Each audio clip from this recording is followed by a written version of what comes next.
Do you get caught up in automated responses? Things that you do over and over again, you might not even be sure that you're doing them over and over again because they're just automatic. It's just something you do. I know when I leave our neighborhood, 90% of the time I need to go one direction. 10% of the time I need to go the other direction. And when I have to leave the 10% way, there are times that it's just natural to go the opposite way, and then I have to turn around and go the other direction. So that is an automated response, and so many that we have serve us really, really well, and some do not serve us at all. And some serve us really great in a season that we were in, but they're not serving us as great anymore. So how can we adjust those automated responses? Let's dive into that today. My name is Angie. Welcome to my channel, Quiet Confident Woman. My passion is building confidence in women, especially introverted women. And I love doing that through supporting you and taking an area of your life that feels heavy or stressful or chaotic and bringing it to a place of calm. If you love what you hear, make sure you like this video, subscribe to this channel, and if you don't already receive emails, you're going to want to. There's a link in the notes to receive an email once a week with actionable steps you can put into your life to bring the chaos into calm.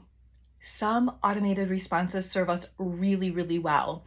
Maybe you lay out clothes the night before, and that allows your morning to run smoother, doesn't take as much time in the morning to get ready. Maybe you go grocery shopping every Friday night. That allows you to know that through the weekend and the next week, you are going to have food in the fridge for whatever meals you're going to prepare for that week. Those automated responses serve you very well. They take away decision fatigue, which can be so overwhelming. And then we have automated responses that don't serve us well.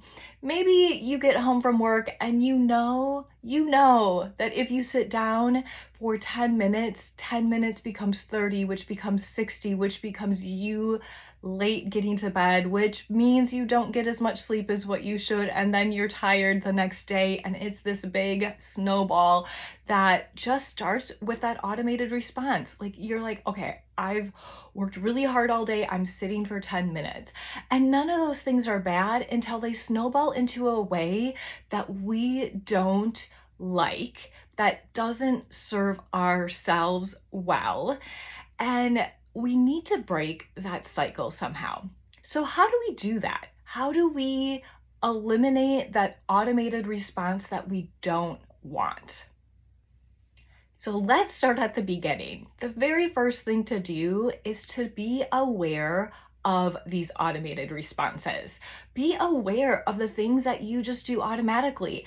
And I know that's easier said than done because when we have automated responses, we just do them because we're so used to doing them.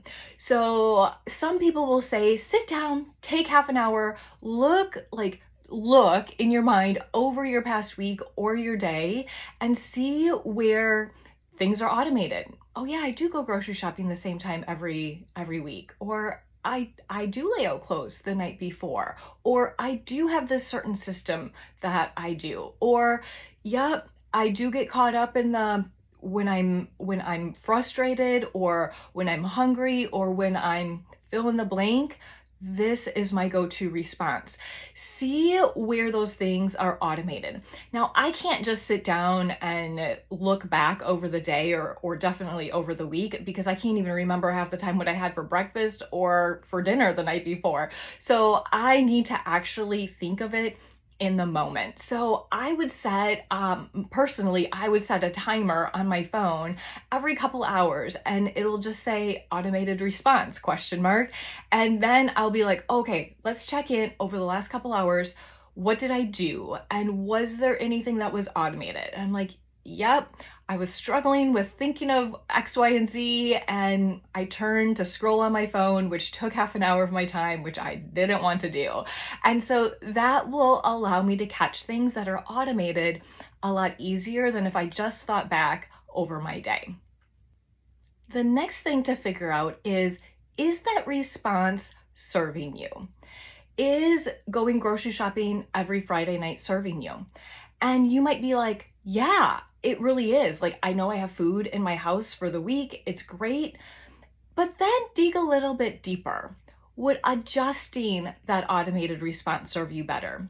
Maybe Friday nights are totally chaotic. They weren't when you started grocery shopping, but now you're finding a Friday night to grocery shop is not fun at all. And you know that if you go on a Monday, it's going to be less busy. You can get in and out faster. It's going to be less stressful. Maybe you switch the automation a little bit. Or maybe once a week, you don't even have to go. Maybe you can go every other week, and that would serve you better. So even if an automated response is serving you, dive a little bit deeper and see if there's any adjustments in this season of your life that would be beneficial for you to make.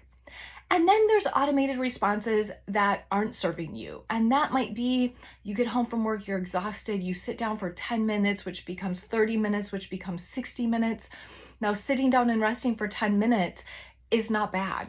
But knowing that you would get caught in the, okay, my 10 minutes became 60 minutes, and now I'm going to bed later than I wanted to, and I'm not getting the sleep that I need in order to feel well rested and my body to feel fueled for the next morning, that is not serving you, right? So those things you want to check in. Is this automated response serving me, or is it not serving me? And if it is serving me, would a different response serve me better in this season?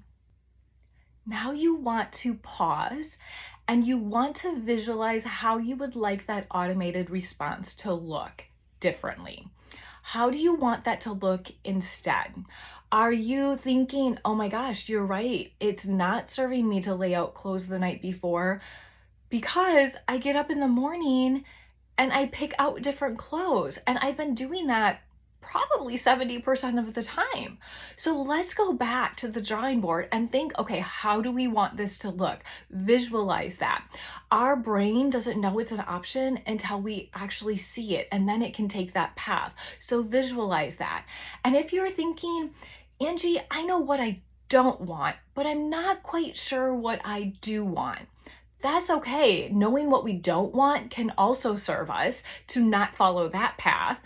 And then as time goes on and you're thinking about it, different ideas will come to you in ways that you can structure things to receive what you do want. Now that you have your vision, start taking action. Now, I know that sometimes that's easier said than done, but I also know that clarity is not certainty. A lot of times we don't take action because we're like, I'm not clear on what to do. You see the end result in your mind. You know where you want to go, but the certainty is what you're afraid of. You're afraid that, okay, if I take this step, it's not going to turn out the way that I wanted it to. If I do it this way, it could be disastrous. If I do step A and B, I don't even know what step C is going to be before I get to my end result. Is that even going to work? And so you have clarity on where you want to go. You just don't have certainty on how to get there. And my friend, that is not our job. That is God's job to allow us to have that certainty.